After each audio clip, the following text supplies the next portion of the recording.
સ્વામિનારાયણ આરે સંવંત 1877ના શ્રાવણવદી 10મીને દિવસ શ્રીજી મહારાજ ગામ શ્રી સારંગપુર મધ્યે જીવા ખાચરના દરબારમાં ઉત્તરાદે 12 ઓરડાની ઓસરીએ ઢોલિયા ઉપર વિરાજમાન હતા ને સર્વે શ્વેત વસ્ત્ર ધારણ કર્યા હતા અને પોતાના મુખારવિંદની આગળ મુનિ તથા દેશ દેશના હરિભક્તની સભા ભરાઈને બેઠી હતી. પછી નિત્યાનંદ સ્વામીએ પ્રશ્ન પૂછ્યો છે, એક એક અવસ્થાને વિશે બીજી બે અવસ્થાઓ કેમ રહી છે? પછી શ્રીજી મહારાજ બોલ્યા છે, આ જીવાત્મા જે તે જેને વિશે રહીને વિષય ભોગને ભોગવે છે તેને અવસ્થા કહીએ. તે અવસ્થા જાગ્રત, સ્વપ્ન અને સુષુપ્તિ એ 3 પ્રકારની છે. તેમાં જે જાગ્રત અવસ્થા છે તે વૈરાજ પુરુષની જે સ્થિતિ અવસ્થા તેનું કાર્ય છે ને સત્વ ગુણાત્મક છે ને નેત્ર સ્થાનકને વિશે રહી છે.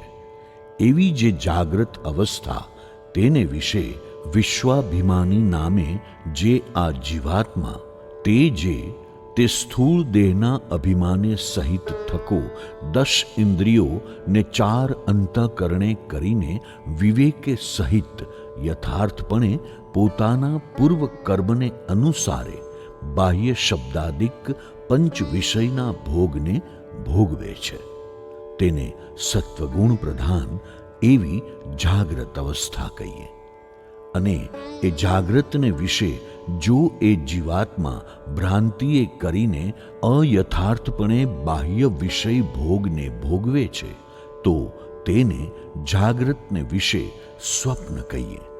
અને એ જીવાત્મા જે તે જાગ્રતને વિશે શોક તથા શ્રમાદિકે કરીને વિવેકે રહિત થકો જો બાહ્ય વિષય ભોગને ભોગવે છે તો તેને જાગ્રતને વિશે સુષુપ્તિ કહીએ. અને જે સ્વપ્ન અવસ્થા છે તે હિરણ્ય ગર્ભની જે ઉત્પત્તિ અવસ્થા તેનું કાર્ય છે ને રજોગુણાત્મક છે ને કંઠ સ્થાનકને વિશે રહી છે. એવી જે સ્વપ્ન અવસ્થા તેને વિશે તેજ સાભિમાની નામે જે જીવાત્મા તે સૂક્ષ્મ દેહના અભિમાને સહિત રહ્યો થકો ઇન્દ્રિયો અંતઃકરણે કરીને પૂર્વ કર્મને અનુસારે સુખ દુઃખ રૂપ વાસનામય ભોગને ભોગવે છે તેને રજોગુણ પ્રધાન સ્વપ્ન અવસ્થા કહીએ. અને એ સ્વપ્નને વિશે એ જીવાત્મા જે તે જ્યારે જાગ્રતની પેઠે જ વિવેકે કરીને જાણતો થકો વાસનામય ભોગને ભોગવે છે ત્યારે તેને સ્વપ્નને વિશે જાગ્રત અવસ્થા કહીએ. અને એ સ્વપ્નને વિશે જણાણા જે વાસનામય ભોગ તેમને એ જીવાત્મા જે તે ભોગવતો થકો પણ જો જડપણે કરીને ન જાણે તો તેને સ્વપ્નને વિશે સુષુપ્તિ કહીએ. અને જે સુષુપ્તિ અવસ્થા છે તે ઈશ્વરની જે પ્રલય અવસ્થા તેનું કાર્ય છે ને તમો ગુણાત્મક છે ને હૃદય સ્થાનકને વિશે રહી છે. એવી જે સુષુપ્તિ અવસ્થા તે જ્યારે એ જીવને આવે છે ત્યારે ઇન્દ્રિયો અંતઃકરણની જે વૃત્તિઓ તથા વિષય ભોગની વાસના તથા જ્ઞાતાપણું ને કર્તાપણું એ સર્વે કારણ દેહને વિશે લીન થઈ જાય છે. અને તે કારણ દેહનું અભિમાની જે પ્રાજ્ઞ નામે જીવાત્મા તેનું પ્રધાન પુરુષરૂપ સગુણ બ્રહ્મના સુખલેશને વિશે અતિશય લીનપણું થઈ જાય છે તેને તમોગુણ પ્રધાન સુષુપ્તિ અવસ્થા કહીએ. અને એ સુષુપ્તિને વિશે કર્મ સંસ્કારે કરીને કર્તા વૃત્તિનું જે ઉત્પન્ન થવું તેને સુષુપ્તિને વિશે સ્વપ્ન કહીએ. અને જાગ્રતને સ્વપ્નને વિશે જે પીડા તેના તાપ થકી વળી તે સુષુપ્તિના સુખને વિશે પ્રવેશ કરતી જે કર્તા વૃત્તિ તેના પ્રતિલોમપણાનું જે જ્ઞાન તેને સુષુપ્તિને વિશે જાગ્રત કહીએ. એવી રીતે એક એક અવસ્થાને વિશે બીજી બે બે અવસ્થાઓ રહી છે, અને એ જે અવસ્થાના ભેદ તેનું જે જ્ઞાન તે જીવાત્માને જે વતે થાય છે, અને વળી તે અવસ્થાને વિશે એ જીવને કર્માનુસારે જે ફળના પમાડનારા છે તેને તુર્ય પદ કહે છે, અંતર્યામી કહે છે, દ્રષ્ટા કહે છે, બ્રહ્મ કહે છે, પરબ્રહ્મ કહે છે. પછી વળી નિત્યાનંદ સ્વામીએ પ્રશ્ન પૂછ્યો છે, પરા, પશ્યંતી, મધ્યમા અને વૈખરી એ જે ચાર વાણી તેને કેમ સમજવી?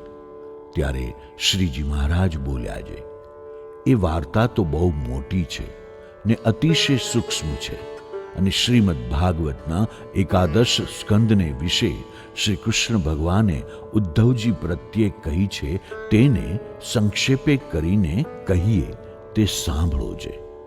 પ્રથમ ઉત્પત્તિકાળને વિશે પુરુષોત્તમ ભગવાન જે તે વૈરાજ પુરુષના મસ્તકને વિશે રહ્યું છે, જે સહસ્ત્ર દળનું કમળ તેને વિશે પ્રવેશ કરીને અક્ષર બ્રહ્માત્મક એવો જે નાદ તેને કરતા હવા, પછી તે નાદ જે તે સુષુમ્ણા માર્ગે કરીને તે વિરાટ પુરુષના નાભિકંદ પ્રત્યે વ્યાપીને મહાપ્રાણે સહિત થકો ત્યાંથી ઊંચો વૃદ્ધિને પામતો હવો, તેણે કરીને તે વિરાટ પુરુષનું જે નાભિ પદ્મ તે અધોમુખ હતું તે ઉર્ધ્વમુખ થતું હવું, એવી રીતે તે વિરાટ પુરુષના નાભિકંદને વિશે જે નાદ થયો તેને પરાવાણી કહીએ.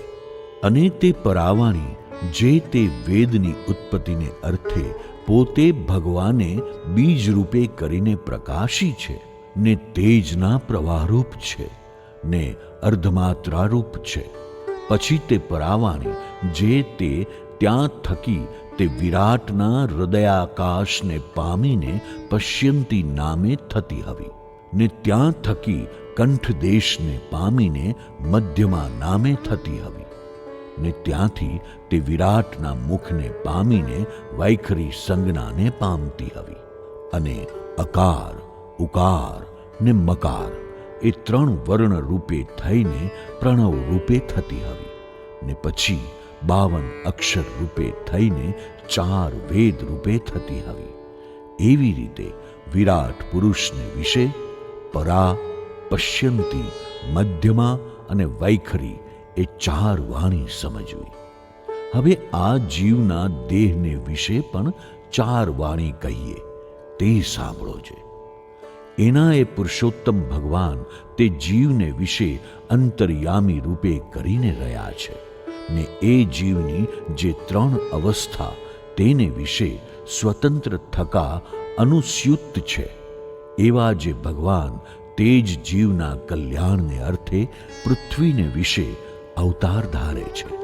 ત્યારે એ જીવ જે તે ભગવાનના સ્વરૂપનું જે પ્રતિપાદન કરે, તથા તે ભગવાનના જે ધામ, ગુણ અને ઐશ્વર્ય તેનું પ્રતિપાદન કરે, તથા તેના ચરિત્રનું વર્ણન કરે, તથા આત્મા અનાત્માનો વિવેક કરી દેખાડે, તથા જીવ, ઈશ્વર, માયા, બ્રહ્મ, પરબ્રહ્મ તેના ભેદને પૃથક પૃથક કહી દેખાડે, એવી જે વાણી તેને પરાવાણી કહીએ. અને જે માયિક પદાર્થ તથા વિષય તેમને વિવેકે સહિત યથાર્થપણે કહી દેખાડે તેને વૈખરી વાણી કહીએ. અને પદાર્થને ને વિષયને ભ્રાંતિએ સહિત અયથાર્થપણે કહી દેખાડે તેને મધ્યમા વાણી કહીએ. અને એ પદાર્થને ને વિષયને અંધધંધ સરખું કહી દેખાડે ને કાંઈ સમજ્યામાં ન આવે તેને પશ્યંતી વાણી કહીએ. એવી રીતે જીવની જાગ્રત અવસ્થાને વિશે એ 4 વાણીનું રૂપ સમજ્યામાં આવે છે. અને સ્વપ્ન ને સુષુપ્તિને વિશે તો કોઈક સમાધિવાળાને એ 4 વાણીના રૂપ સમજ્યામાં આવે, પણ બીજાને સમજ્યામાં આવતા નથી. ઇતિ વચનામૃતમ. એવી રીતે સારંગપુરનું 6ઠું વચનામૃત થયું.